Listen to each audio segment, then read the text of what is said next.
पे लिखा क्वेश्चन कि ये एक एमसीक्यू था, उसका मेरा आंसर क्या था और करेक्ट आंसर क्या था, इस तरीके। Hello my dear ninth graders, welcome और welcome back to my channel. This video is specifically for you because आज की इस वीडियो में मैं बताने वाली हूँ कि मैंने अपनी ग्रेड 9th में नोट्स कैसे बनाए थे।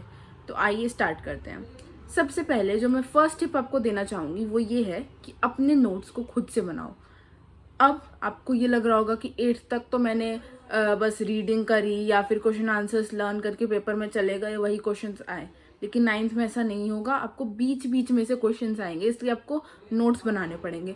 अब काफ़ी बच्चे जो मैंने साल की शुरुआत में मिस्टेक की थी वो करते हैं कि मतलब समझ नहीं आ रहा नोट्स कैसे बनाने हैं, किसी यूट्यूब पे किसी टीचर ने पीडीएफ दी और उसी का प्रिंट आउट ले लिया, रीड करके चले गए। ये मत करना, ये एक बहुत बड़ी मिस्टेक है। आपको खुद से नोट्स बनाने पड़ेंगे। अब क्योंकि अब इस वीडियो में मैं खुद भी पीडीएफ देने वाली हूँ, बट उसका आपको यूज़ ये नहीं करना है प्रिंट आउट निकाला पढ़ के चले गए हो गया, नहीं। वो मैं इसलिए दे रही हूँ ताकि आपको देखकर समझ आए कि नोट्स बनाने कैसे हैं। एक एक वर्ड का मैंने मीनिंग लिख रखा है, तो उस तरह से आपको समझना है अपने लिए कैसे नोट्स बनाने हैं। तो आइए स्टार्ट करते हैं। सबसे पहले हम बात करेंगे इंग्लिश की, जो एक लैंग्वेज है, और फिर संस्कृत की। इंग्लिश में मैंने कुछ इस तरह से नोट्स बनाए थे पोएम्स के। जो प्रॉज टेक्स्ट एंड ड्रामा है उसमें आपको रीडिंग करनी है, ड्रामा में आपको एक और स्टेप है एनिमेशन देखने का, एंड दैट्स इट। उसके बाद आपको क्वेश्चंस की प्रैक्टिस करनी है। पोएम्स में आपको वीडियो लेक्चर्स जो आप देखते हो पोएम्स के लिए यूट्यूब पर जाके क्लास 9 करके, या फिर आपके जो टीचर्स बताते हैं, वहाँ से आपको कुछ इस तरह से नोट्स बनाने हैं कि जैसे एक एक वर्ड का आपने मीनिंग अच्छे से लिख लिया। लाइक मैंने तो ऐसे बनाए थे, आप अपनी बुक में भी पोएम लिखी हुई है, पेंसिल से आप वहाँ पर मीनिंग्स लिख सकते हो। मैंने कुछ इस तरीके से बनाए थे, एक एक वर्ड का मीनिंग, या फिर उस वर्ड में क्या ये यूज़ हुआ है, पोएटिक डिवाइस वो लिखा है, जैसे आई यूज़ हुआ है हर जगह, तो पर्सोनिफिकेशन है, समथिंग लाइक दैट। तो इसकी पीडीएफ मैंने डिस्क्रिप्शन बॉक्स में दे दी है, आप वो देख सकते हो। एंड ग्रामर के लिए प्रैक्टिस इज़ वेरी इंपॉर्टेंट, जो मैं नोट्स में कंसिडर करती हूँ। बाकी now coming to Sanskrit. Sanskrit में दो चीज़ें हैं, ग्रामर, लिटरेचर। मतलब अपठित गद्यांश भी है, पर वो बाद कुछ इस तरीके से। संधि का टॉपिक था, मैंने फ्लो चार्ट बनाया कि 3 तरीके की संधियाँ क्या होती हैं, उनके रूल्स लिखे, एंड दैट्स इट। एग्जाम्पल्स लिखे ताकि मुझे लास्ट टाइम पे समझ आ जाए पेपर से एक दिन पहले कि हाँ ये था टॉपिक। और जैसे साधु, लता, इन सब के शब्द रूप भी मैंने यहाँ पर लिख रखे हैं।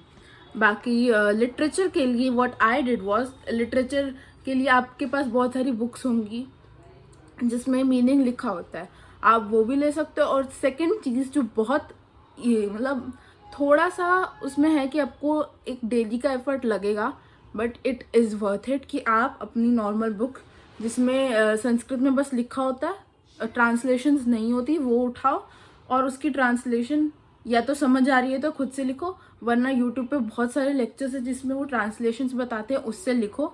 आप एक एक सेंटेंस को समझ के लिखोगे तो आपको अनुवाद आएगा, जो 10th में एक बहुत इंपॉर्टेंट टॉपिक है, एंड आपकी प्रिपरेशन 9 से ही हो जाएगी। तो that's a plus point of making your own notes Sanskrit में, rather than taking the book जिसमें ट्रांसलेशंस पहले से होती हैं।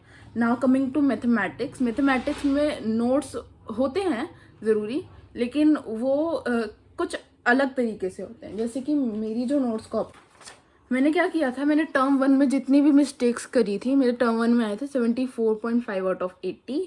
तो मैंने जितनी भी बाकी क्वेश्चंस गलत हुए थे, मिस्टेक्स करी थी, वो मैंने यहाँ पे लिखा क्वेश्चन कि ये एक एमसीक्यू था, उसका मेरा आंसर क्या था और करेक्ट आंसर क्या था, इस तरीके से मैंने लिखा ताकि मुझे समझ आ जाए कि okay these are my mistakes, I have to work upon them. And last में अपनी मिस्टेक्स देख लोगे पेपर से 10 मिनट पहले, तो याद आ जाएगी कि अच्छा ये मिस्टेक अभी पेपर होने वाले, इसमें नहीं करनी। मैथ्स में एक और चीज़ बहुत इंपॉर्टेंट है, that is formula sheet. Formula sheet अब 2 तरीके की होती है, एक तो आपने A4 साइज शीट ली, उसमें एक एक फार्मूला लिख लिया, और दूसरा कि आपने फार्मूला लिखा और अगर उससे कोई क्वेश्चन है जो हो सकता है, आपने वो सॉल्व करके लिख लिया। तो मैंने तो अपनी नोटबुक में बनाई थी ये शीट, ये फ्लो चार्ट बनाया जैसे मैंने पॉलिनोमियल्स का, क्योंकि मैं भूल जाती थी कि टर्म और डिग्री में क्या वो है, कंफ्यूज हो जाती थी। सारी आइडेंटिटीज़ लिखी, जैसे पॉलिनोमियल्स में कोऑर्डिनेट ज्योमेट्री में मैं ये भूल जाती थी कि कौन सा क्वाड्रेंट कहाँ आता है। जैसे ये फर्स्ट सेकंड थर्ड फोर्थ ऐसे है, मैं कई बार ऐसे कर देती थी, like it is anti clockwise और मैं क्लॉकवाइज समझ लेती थी। तो ये मैंने अच्छे से अपने नोट्स में लिखा एंड लास्ट में पढ़ के गई एंड मेरा पेपर बहुत अच्छा गया। सो मैंने इस नोट्स की PDF आपको डिस्क्रिप्शन बॉक्स में दे रखी है। नाउ कमिंग टू साइंस में फिज़िक्स में जो मैंने नोट्स बनाए थे वो ज़्यादा कोई यूज़ के थे नहीं मेरे लिए, बिकॉज क्वेश्चन प्रैक्टिस सबसे ज़्यादा इंपॉर्टेंट होती है फिज़िक्स में, क्वेश्चन प्रैक्टिस और आपका कॉन्सेप्ट क्लैरिटी। क्योंकि फिज़िक्स कोई ज़्यादा लर्निंग वाला सब्जेक्ट नहीं, लर्निंग मीन्स ऐसा नहीं रट्टा मारना, आई मीन उसमें थ्योरी ज़्यादा नहीं है। तो फिज़िक्स में ज़्यादा कॉन्सेप्ट्स होते हैं एंड क्वेश्चंस होते हैं, तो उसके लिए मुझे नोट्स की ज़रूरत नहीं पड़ी। एंड बाकी केमिस्ट्री के लिए मैंने जो नोट्स बनाए थे वो भी मैंने अब जो PDF है उसमें डाले हैं। सबसे पहले मैंने क्वेश्चंस कुछ बनाए थे अपने NCERT के बीच में से, उनके आंसर्स लिखे थे और कुछ इस तरीके से नोट्स बनाए थे बाद में 3rd and 4th चैप्टर के, आप देख सकते हो। ये काफ़ी हेल्पफुल थे। मैंने फिज़िक्स वाला की वीडियो देखी थी जिससे मैंने नोट्स बनाए थे केमिस्ट्री में। Now coming to biology which is my favourite subject. अब बायोलॉजी में जो मैंने टीचर को फॉलो किया था यूट्यूब पे, that is Samriddhi ma'am from PW, and biology में मैंने काफ़ी सुंदर नोट्स बनाए थे। मतलब तुम खुद ही देख लो भाई, इनसे किसे नहीं दिल करेगा पढ़ने का। मतलब बायोलॉजी ऐसे ही इतना प्यारा सब्जेक्ट है और उसमें ऐसे नोट्स, मैंने 10 बार रिवाइज करे होंगे ये नोट्स। इसकी भी मैं PDF डिस्क्रिप्शन बॉक्स में दे दूंगी, लेकिन आपको इनसे समझकर खुद से नोट्स बनाने, क्योंकि that will help you. Now coming to social science.